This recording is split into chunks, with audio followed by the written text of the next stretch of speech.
We are here with Jasmine, who works with intellectual property and brand recognition. Is that right? Yes. My specialty is trademarks and brand protection. I'm also a brand strategist. So, really helping business owners and entrepreneurs start their business, protect it, and scale. Okay. So, can you help me understand what is a brand?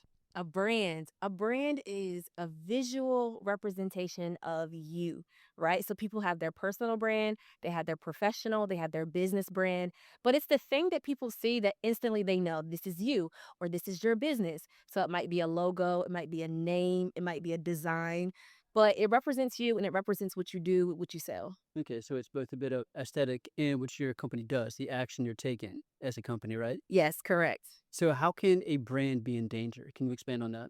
A brand could be endangered because though you may have created something, though you may have come up with something, how do people know? Right? Okay, you might be on social media posting. Okay, you might have a storefront, brick and mortar. You might have some t shirts, but how do they know that it's yours? So that's how your brand can be vulnerable. You haven't actually taken this step of protecting it and saying publicly that this is mine. You might know, your friends might know, your local community might know, but you have to make it public. You have to make that recognition. And you claiming it must be known to all others. Okay. So, when would be the appropriate time to protect your brand and what step do you take? The appropriate time is now. Whenever you have the thing, you have the idea, and you know you want to do something with it, you see the vision, that's when you get your trademark. So when you work with an attorney, we do a knockout search, right? So we are going to see what else is out there, see if that brand is actually available. And so that's why your first steps is making sure that that brand is available. After that, you take the steps to go ahead and trademark it. Okay. So, has there ever been a case where a brand name has been taken? You've reached out to, say, that brand, say, hey, are you willing to part ways? Or is it just immediately abandoned ship, find something different?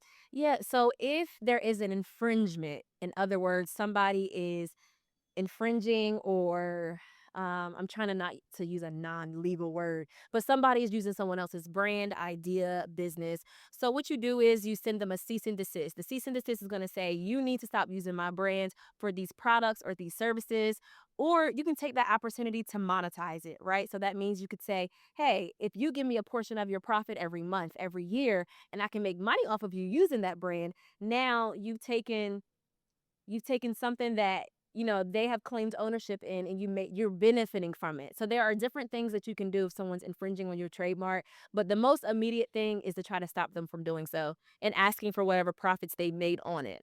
Okay, so is there a need for that process? Is that licensing? What is that process of profiting from that? Profiting, so it could be licensing. Mm. There is a copyright assignment agreement where you're saying that this person can basically license this brand for this limited purpose. Maybe you want them to stay in a certain area or on a certain platform. They can't do anything they want with it, but it has to be defined what you're actually permitting them to do. o- So that could be licensing and that could be done in a contract.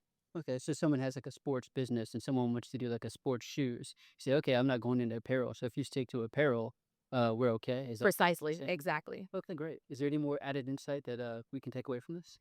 The biggest thing is for business owners and entrepreneurs listening to this, don't wait, right? Don't wait. Don't build your brand. Don't build a castle on sand, Don't right? cast. Because you have no foundation. It will not last. And if you want to secure your legacy, if you want to have something to pass down that's sustainable, you want to secure your brand with a trademark.